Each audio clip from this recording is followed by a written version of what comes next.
आज सुबह की 5 प्रमुख सुर्खियां।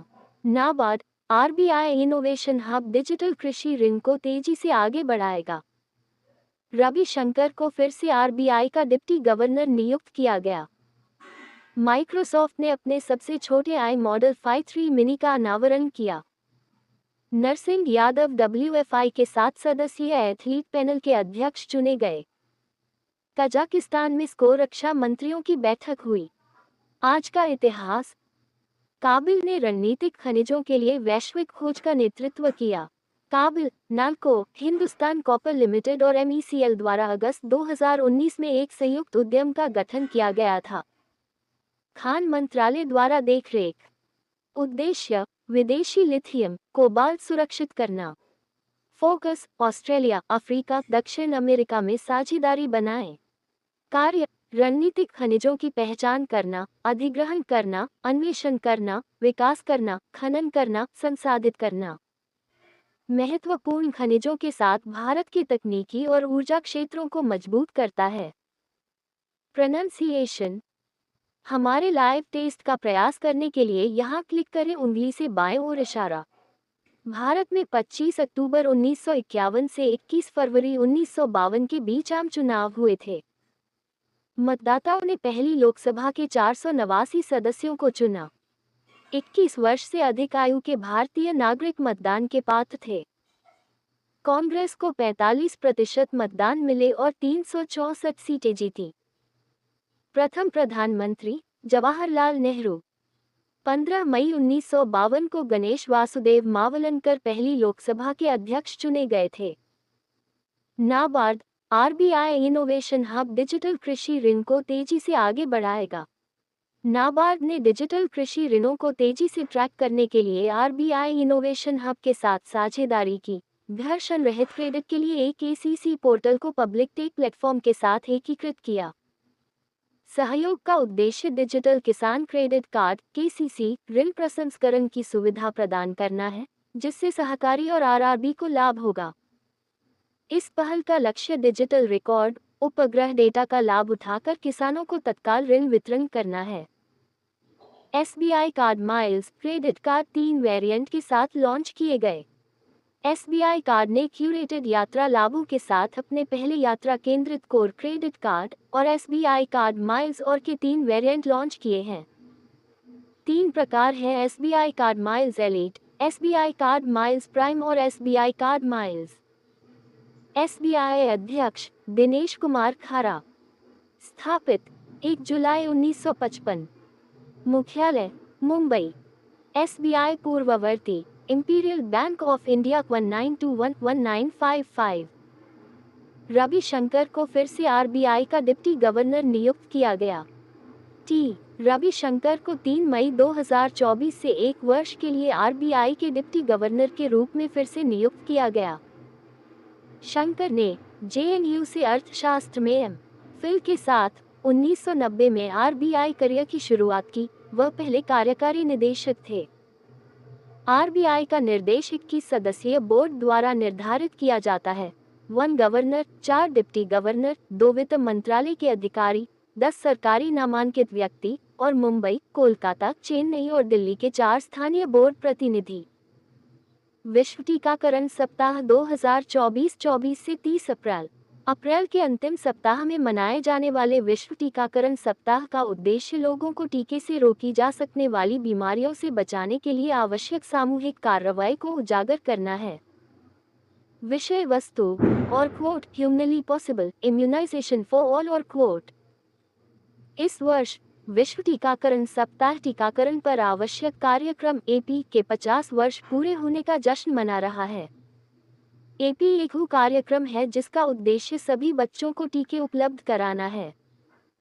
तंजानिया में बाढ़ और भूस्खलन से सैकड़ों लोगों की मौत हो गई। भारी बारिश के कारण आए बाढ़ और भूस्खलन के कारण कम से कम 155 लोगों की जान चली गई है। मौजूदा बरसात के मौसम को अल नीनो जलवायु पैटर्न ने और बदतर बना दिया है। तंजानिया एक पूर्वी अफ्रीकी देश है। इसमें किलिमंजारो राष्ट्रीय उद्यान शामिल है, जो अफ्रीका का सबसे ऊंचा पर्वत है। राजधानी डोडोमा। मुद्रा तंजानिया शिलिंग। राष्ट्रपति सामिया सुलूहू हसन दृष्टा ने गोवा के राज्यपाल द्वारा लिखित पुस्तक का विमोचन किया। दक्षिणामनाय श्री शारदा पीठम श्रृंगेरी के शंकराचार्य जगत गुरु श्री श्री विधुशेखर भारती स्वामी ने एक नई पुस्तक और quote heavenly islands of Goa और क्वोट का विमोचन किया। ये पुस्तक गोवा के राज्यपाल P.S. श्रीधरन पिल्लई ने गोवा में लिखी है।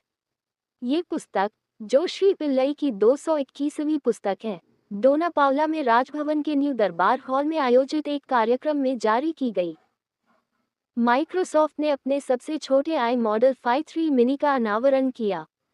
माइक्रोसॉफ्ट ने Phi 3 को खुले आई मॉडल के एक परिवार के रूप में वर्णित किया है, जो उपलब्ध सबसे सक्षम और लागत प्रभावी छोटे भाषा मॉडल SLM हैं। भाषा मॉडल LM मानव जैसे पाठ को समझने और उत्पन्न करने के लिए विशाल पाठ डेटा पर प्रशिक्षित आई सिस्टम है। SLM लघु भाषा मॉडल हल्के होते हैं। LLM बड़े भाषा मॉडल की तुलना में अधिक कुशल होते हैं, जिसके लिए कम कंप्यूटेशनल शक्ति की आवश्यकता होती है। नरसिंह यादव WFI के 7 सदस्यीय एथलीट पैनल के अध्यक्ष चुने गए। यूनाइटेड वर्ल्ड रेसलिंग UWW ने wrestling federation of India WFI का निलंबन हटाते हुए विरोध करने वाले पहलवानों की शिकायतों को हल करने के लिए एक पैनल के गठन का आदेश दिया था। नरसिंह पंचम यादव एक भारतीय पहलवान हैं। 2010 राष्ट्रमंडल खेलों में उन्होंने पुरुषों की फ्रीस्टाइल 74 किलोग्राम वर्ग में स्वर्ण पदक जीता। यूनाइटेड वर्ल्ड रेसलिंग मुख्यालय कौसियर-सुर-वेवे, स्विट्जरलैंड। भारत कुवैत ने सूचना साझा करने के लिए समझौता ज्ञापन पर हस्ताक्षर किए। भारत कुवैत निवेश सम्मेलन 2.0 का आयोजन दूतावास द्वारा IBPC, UIC और KCCI के सहयोग से किया गया था। भारत के अंतर्राष्ट्रीय वित्तीय सेवा केंद्र प्राधिकरण और कुवैत की कैपिटल मार्केट अथॉरिटी CMA ने वित्तीय बाजार विकास के लिए तकनीक और नवाचार अंतर्दृष्टि साझा करने के लिए एक समझौता किया। कुवैत पश्चिम एशिया का एक देश है। राजधानी कुवैत शहर। मुद्रा कुवैती दीनार। कजाकिस्तान में स्को रक्षा मंत्रियों की बैठक हुई। कजाकिस्तान में स्को रक्षा मंत्रियों की बैठक ने और एक पृथ्वी, एक परिवार, एक भविष्य और के विचार का समर्थन किया। इसमें रक्षा सचिव गिरिधर अरमाने ने हिस्सा लिया। शंघाई सहयोग संगठन एक यूरेशियन राजनीतिक, आर्थिक, अंतर्राष्ट्रीय सुरक्षा और रक्षा संगठन है। सदस्य चीन, Bharat, Iran, Kazakhstan, Kyrgyzstan, Pakistan, रूस, तजिकिस्तान, उज्बेकिस्तान। मुख्यालय बीजिंग। भारत के CPGRAMS को राष्ट्रमंडल सचिवालय द्वारा सर्वोत्तम अभ्यास के रूप में मान्यता दी। राष्ट्रमंडल लोक सेवा सचिवों कैबिनेट सचिवों की बैठक लंदन के मार्लबोरो हाउस में हुई। इसने भारत की केंद्रीकृत लोक शिकायत निवारण और निगरानी प्रणाली CPGRAMS को सर्वोत्तम अभ्यास के रूप में मान्यता दी है।